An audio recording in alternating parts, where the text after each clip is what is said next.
Eh bien, bonjour à toutes et à tous, j'espère que vous avez la forme, c'est WordPress Sensei, et aujourd'hui on se retrouve pour une nouvelle vidéo. Je rigole parce que j'ai plus tout le souffle, je sors de ma séance de sport, et je suis complètement claqué, donc j'espère que je vais réussir à tourner cette vidéo correctement. Donc voilà, aujourd'hui on se retrouve pour une nouvelle vidéo, où on va voir ensemble comment créer un formulaire avec Elementor Pro. Donc pour suivre ce tutoriel, il faudra la version d'Elementor Pro, donc la version payante, avec la version classique, la gratuite, vous n'allez pas pouvoir suivre cette vidéo. Vous pouvez créer un formulaire avec Elementor gratuitement, mais il faut passer par un plugin tiers, par exemple Contact Form 7, et du coup implémenter un shortcode via l'outil shortcode d'Elementor. C'est possible, hein, ça fonctionne très bien. Par contre, si vous voulez créer un formulaire directement avec Elementor, là il va falloir la version pro. Donc si jamais je mets le lien dans la description, si vous n'avez pas encore cette version-là, elle peut être utile sur plein de niveaux. Et donc là, on va voir en détail ce widget-là qui va nous permettre de créer tout simplement un formulaire, ce qui va nous permettre de créer comme champ, quelles options il offre, comment paramétrer l'email de réception, etc., etc. Donc tout ça, on va le voir en détail dans cette vidéo. Elle va être un petit peu plus courte, je pense, que d'habitude. Mais voilà. Donc voilà. Si vous êtes nouveau ou nouvelle ici, je présente rapidement la chaîne, hein. Du coup, l'idée, c'est vraiment de vous donner un maximum de valeur sur WordPress pour vous donner toutes les clés pour que vous puissiez créer le site que vous souhaitez sur cet outil-là qui est formidable. Et, ou alors, du coup, par exemple, proposer vos services pour de la création de site web si jamais vous vous lancez dans le web design, dans le développement WordPress, etc. Ben voilà, c'est vraiment l'idée de cette chaîne, c'est de vous offrir un maximum de valeur. Je fais ça gratuitement, hein, pour le coup. Je suis à mon compte depuis des années maintenant dans la création de sites web sur WordPress. Et donc, j'adore la transmission de savoir et c'est vraiment une passion. Donc, c'est pour ça que j'ai créé cette chaîne et c'est pour ça que je publie un maximum de vidéos. Donc, j'essaye d'être le plus actif possible. Merci d'être de plus en plus nombreux, hein. Du coup, on est quasiment 900. Ça fait plaisir de voir que voilà, les vidéos servent à quelque chose et que vous êtes de plus en plus nombreux à les suivre. Donc voilà, si vous avez des questions, n'hésitez pas à les poser en commentaire ou à m'envoyer un mail directement via le mail de la section à propos de la chaîne. Je réponds à tous les emails, à tous les commentaires, donc voilà, n'hésitez surtout pas. Et si vous avez des idées de vidéos, pareil, n'hésitez pas à me les transmettre, ce sera avec plaisir du coup de tourner les vidéos.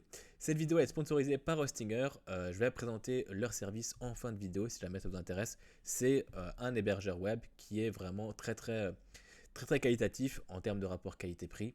Donc si vous n'avez pas encore de site en ligne et que vous souhaitez mettre un site en ligne, donc via WordPress, hein, par exemple, bah, vous pouvez passer par Hostinger. Voilà, l'interface est vraiment très qualitatif, le SAV est vraiment propre. Je détaille vraiment tout ça en fin de vidéo, donc n'hésitez pas à aller regarder ça si ça vous intéresse. Je vais mettre tous les liens en description. Donc voilà, c'est parti pour le tutoriel. Donc comme dit, il faut bien la version d'Elementor Pro. Donc il faut évidemment Elementor et Elementor Pro pour pouvoir suivre ce tutoriel là. Une fois que vous avez installé et activé les deux plugins, bah, vous pouvez directement suivre le tutoriel. Donc là, je pars sur un WordPress vierge, hein, avec du coup le thème de l'année. Et bah, je vais simplement créer une nouvelle page que je vais appeler par exemple formulaire de contact. Je vais la publier directement et je vais la modifier avec Elementor. Donc voilà, je pars sur une page totalement vide. Et bah, comme d'habitude, hein, on va créer une section ici, hein, sur Elementor.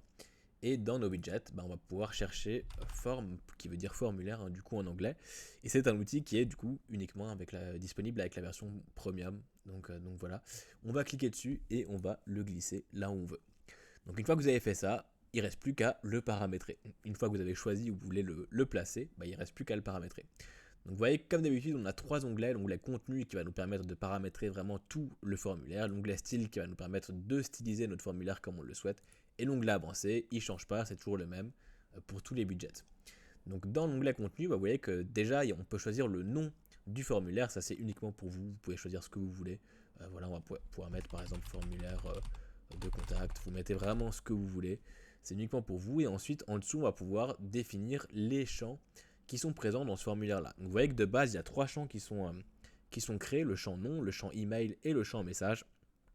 Vous pouvez les supprimer si vous le souhaitez, vous pouvez les dupliquer en cliquant ici sur l'outil de duplication.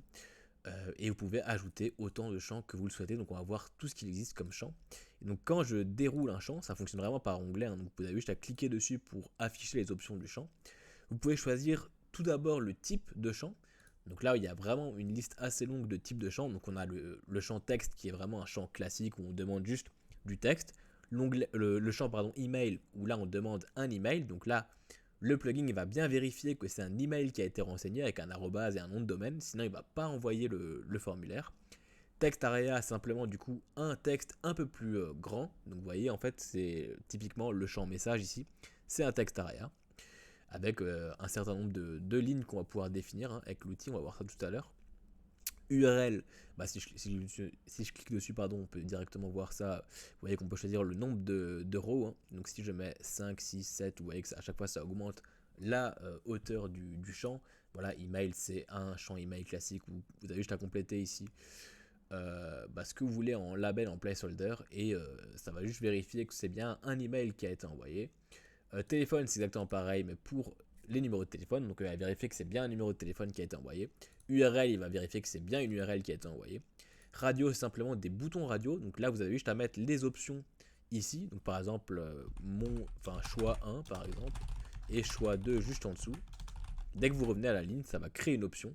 Donc là, vous voyez qu'on peut sélectionner directement une option avec les boutons radio. Donc là, on peut choisir qu'une seule option à la fois. C'est vraiment le principe des boutons radio. Alors que les checkbox, à l'inverse, ça va être exactement la même chose, sauf que là, on va pouvoir sélectionner plusieurs choix. Donc ça dépend de ce que vous demandez dans votre formulaire. Et ensuite, on a aussi du coup l'option Select, où là, on a tout simplement un onglet qui va nous permettre de choisir, une liste déroulante qui va nous permettre de choisir nos options. Donc voilà, on a acceptance, ça c'est du coup un champ qui permet tout simplement de mettre par exemple une ligne de normes RGPD, typiquement en envoyant ce formulaire-là, j'accepte que mes données soient utilisées. Et là, par exemple, un lien vers les mentions légales ou voilà, ce que vous voulez. Typiquement, c'est une case à cocher qu'on met en général à la fin du formulaire pour tout simplement euh, bah, euh, annoncer aux internautes qu'est-ce qu'on fait de leurs données. Et du coup, il faut bien cocher la case requis pour obliger les gens à valider du coup cette ligne-là avant d'envoyer le formulaire. Donc ça, pour tous les champs, vous avez cette option requis ou pas. Vous pouvez choisir à chaque fois si c'est obligatoire ou non. Donc voilà, ça dépend de vos champs. Et pour déplacer un champ, on a juste à cliquer glisser. Et vous voyez que si là je descends tout en bas, ça va mettre cette option tout en bas. On a à chaque fois du coup le label name qui est présent. Si je l'enlève, on a juste du coup notre ligne avec la case à cocher. C'est quand même plus propre. Donc voilà pour acceptance. Après number, c'est simplement une vérification de si c'est des nombres qui sont envoyés via le champ. Date, c'est simplement du coup pour avoir un calendrier ici et sélectionner une date tout simplement. Time, c'est pour une heure tout simplement. File upload, c'est pour envoyer un fichier. Donc si vous voulez que les personnes puissent envoyer directement un fichier, vous pouvez le faire avec file upload. Password, c'est simplement pour masquer ce que la personne va rentrer dans le champ. Vous voyez que tout est masqué ici. HTML, c'est pour rentrer du HTML directement ici. Hidden, c'est simplement pour mettre un champ caché. Recaptcha, c'est pour ajouter un recaptcha pour éviter le spam. Donc voilà, il y a la V2 typiquement. Quand il y a rien écrit, normalement c'est la V2 qui est récupérée. Et la V3, voilà, si vous utilisez la V3. Honeyspot, pardon, je connais pas du coup. Ça doit être un outil type RoCAPTCHA, mais pour autre chose. Et Step, c'est pour ajouter des étapes à votre formulaire. Donc là, typiquement, si vous voulez que la personne complète d'abord des champs avant d'autres champs, et donc avant de voir d'autres champs, vous pouvez mettre un step, et vous voyez que du coup, là, il affiche bien 1 et 2. Et donc, il doit compléter les deux premiers champs ici avant de passer à la prochaine étape du formulaire. Donc voilà. Voilà un petit peu pour tous les champs qu'on a. Moi, ce que je recommande, c'est d'enlever à chaque fois les labels. Personnellement, je ne suis pas ultra fan des labels parce que ça ajoute de la hauteur à votre formulaire. Donc là, vous voyez que c'est à chaque fois ce qui est indiqué en haut des champs. Donc là, si j'enlève email et que j'enlève message ici, vous voyez que ça simplifie quand même vachement le formulaire. Et on se retrouve du coup avec des champs qui sont beaucoup plus clairs. En tout cas, moi, personnellement, je préfère. On a un design qui est plus épuré, un formulaire qui est moins haut et donc qui donne plus envie d'être complété que si vous vous retrouvez en face d'un formulaire qui est très très long et donc voilà, moi je recommande vraiment d'enlever à chaque fois les labels et de laisser uniquement ce qu'on appelle les placeholders. Et en fait, ça c'est le texte qui est affiché directement dans le champ. Ça suffit, du coup on voit email, les messages, on comprend ce qu'on a à faire et ça fonctionne très très bien pour le coup. Donc voilà. pour toutes les options de champ. À chaque fois, on a aussi un onglet avancé où là, on va pouvoir sélectionner un ID pour le champ. Il récupère automatiquement ce que vous avez mis ici, hein, si jamais. Mais voilà, vous pouvez définir un ID pour ensuite récupérer cet ID là. Si vous codez, si vous développez derrière, ça peut être utile. Et on a un shortcode, ça va nous permettre tout simplement de récupérer ce champ là dans l'email. Et on va voir qu'il y a un shortcode qui permet de récupérer tous les champs d'un coup. Donc vous embêtez pas avec ça. En général, on récupère tous les champs, donc vous embêtez pas avec ça. Ensuite, on peut choisir la taille du coup des champs, hein, tout simplement. Voilà, c'est une option de design qui est d'ailleurs pas dans l'onglet style, je sais pas pourquoi, mais voilà qu'on peut choisir ici. On peut choisir de masquer tous les labels ici en un clic. Alors moi je conseille pas de le faire parce que vaut mieux le faire directement dans chaque champ. Parce que en fait, si vous ne mettez pas de labels ici, ils vont pas être dans le HTML. Alors que si vous les mettez, les complétez et que vous masquez les labels ici, bah ça va les cacher, mais ils sont quand même présents sur le HTML. Donc voilà, moi je conseille de vraiment les vider partout sur les champs. Et voilà, si vous ne voulez pas vous embêter, vous pouvez tout simplement les masquer ici, ça marche aussi. Ensuite, on a des options pour le bouton d'envoi. Donc là, vous pouvez choisir du coup ce qui est affiché pour Next et Previous, donc avant et après, hein, tout simplement, après et avant plutôt.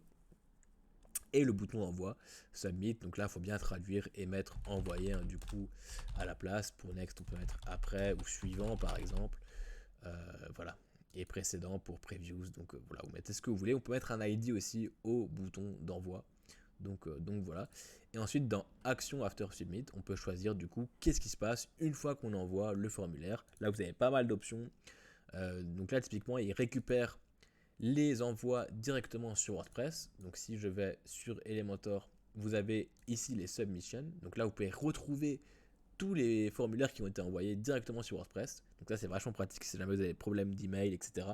Bah, ça peut être utile de les retrouver quand même sur WordPress, hein. C'est quand même rassurant de les avoir ici. Et donc ça c'est la première option. Et la deuxième option, que ça envoie un mail, hein, tout simplement dans l'email que vous allez configurer juste en dessous. Donc moi je conseille vraiment de laisser au moins ces deux options. Et après, si vous utilisez du coup des outils comme Mailchimp, par exemple pour tout ce qui est newsletter, MailerLite, etc., vous pouvez du coup choisir à chaque fois ces options-là. Et vous avez un onglet qui apparaît à chaque fois et vous pouvez du coup le paramétrer avec une clé API, hein, typiquement. Par exemple pour MailerLite.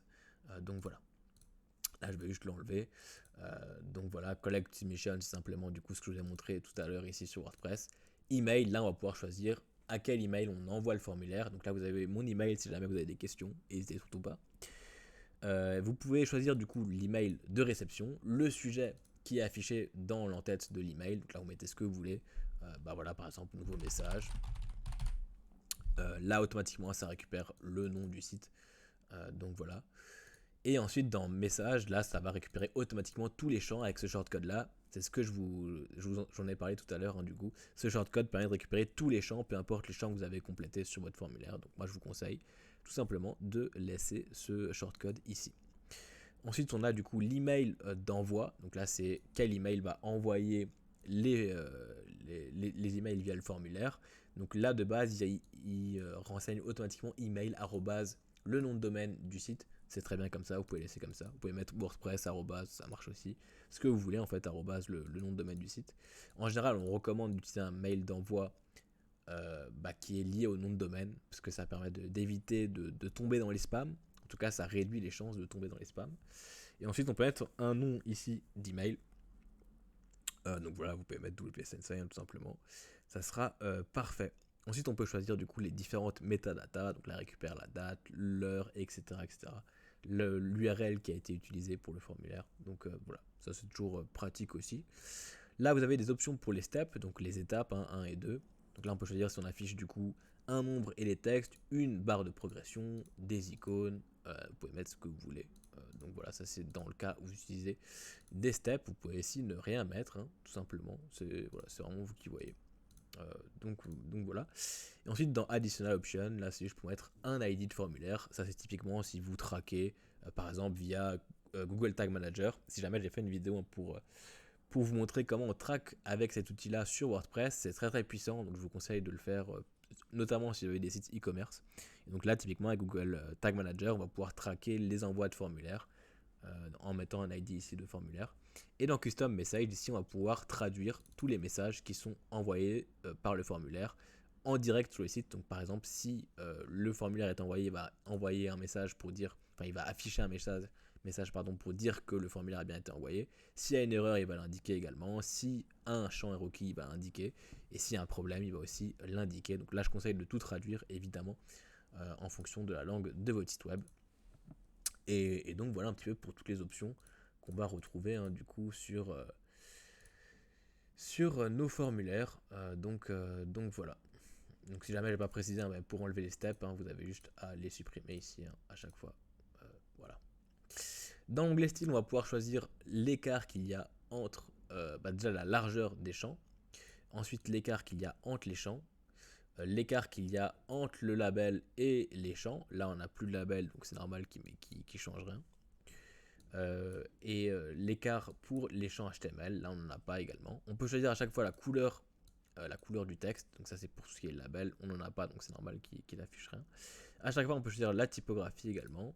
Dans l'onglet field ici qui veut dire champ, on peut choisir la couleur des champs, donc ça c'est des placeholders tout simplement. On peut choisir la typographie, pareil comme d'habitude sur Elementor, la couleur de fond. Donc voilà, si vous voulez mettre par exemple une couleur foncée avec un texte qui est blanc, typiquement ça se fait comme ça. On peut choisir la couleur de la bordure aussi, voilà, avec la largeur de la bordure, par exemple 5 pixels. Si je mets du rouge, ça va bien se voir, c'est affreux, mais c'est juste pour vous montrer les différentes possibilités. On peut choisir également le border radius, donc tout simplement les arrondis sur les coins. Donc voilà, on va retourner aux options de base, parce que c'est juste affreux. Dans bouton, ici, on va pouvoir choisir le style du bouton, donc la couleur de fond, la couleur du texte, pareil, la typographie, tout ce qui est border, le padding qu'il y a dans le bouton d'envoi, en normal et en over à chaque fois. Donc si voilà, on veut mettre une autre couleur de fond en over, on a juste à la compléter ici. Et voilà, on peut vraiment jouer avec le design facilement. Et ça, c'est pour tout ce qui est message qui est envoyé, qui est affiché directement depuis le formulaire quand il est envoyé, quand il y a une erreur, quand un champ est requis, etc., etc. Donc là, vous pouvez choisir les différentes couleurs. En général, les messages de succès, on les met en vert et les messages d'erreur en rouge. C'est plus parlant pour la personne qui envoie un formulaire. Et pour les steps, là, on va pouvoir choisir du coup pareil des designs sur l'espace qu'il y a entre les icônes ou les nombres en fonction de ce que vous avez choisi, le padding et les différentes couleurs à chaque fois, quand c'est actif et quand c'est inactif. Donc voilà. Dans l'onglet avancé, on va retrouver toutes les options de base qu'on a du coup sur n'importe quel widget d'Elementor. Vous pouvez choisir les effets de mouvement, l'arrière-plan, la bordure de tout le bloc. Si on affiche l'élément sur le formulaire sur ordinateur, sur tablette, sur mobile, etc., etc. Et vous avez l'onglet Custom CSS comme d'habitude pour ajouter du CSS personnalisé.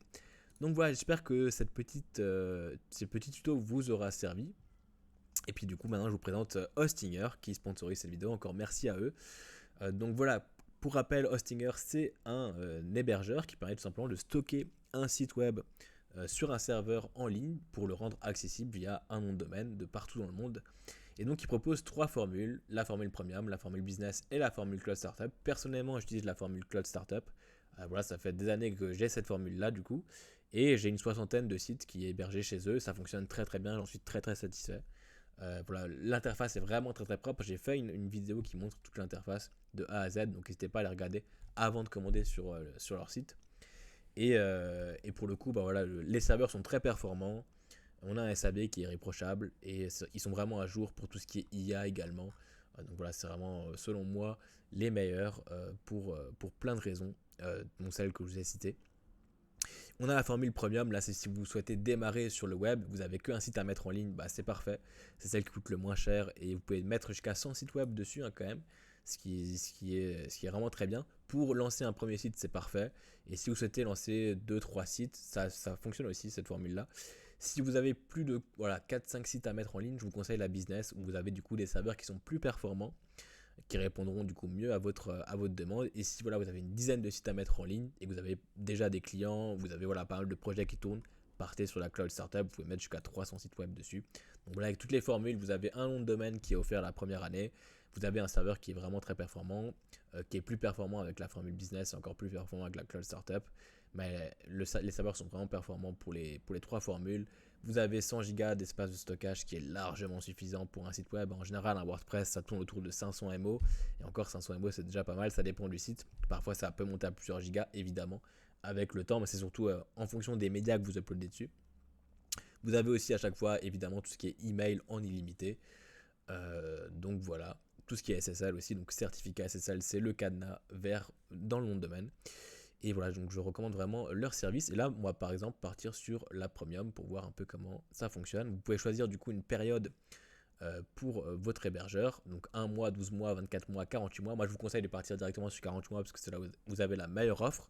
C'est personnellement ce que j'ai fait du coup avec ma formule Cloud Startup. Et si vous voulez vraiment tester leur service avant de partir sur une autre formule, vous pouvez partir sur 1 mois. C'est vraiment les seuls qui proposent ça. Ça peut être utile juste pour regarder un peu comment fonctionne leur panel. Et sinon, partez directement sur 48 mois. Vous avez ici donc 48 mois équivaut à 4 ans. Vous avez la meilleure offre là-dessus. Donc là, typiquement, vous pouvez aussi ajouter le code promo comme d'habitude WP Sensei. Vous cliquez sur appliquer, ça va ajouter 10% à votre commande. Et là, on se retrouve à 155 € pour un serveur qui permet de mettre jusqu'à 100 sites web sur 4 ans. Avec un nom de domaine offert la première année, c'est vraiment imbattable en termes de prix. On n'est même pas à 50 € l'année, alors qu'on peut mettre jusqu'à 100 sites web dessus. Voilà, pour le coup, leurs prix sont vraiment très corrects.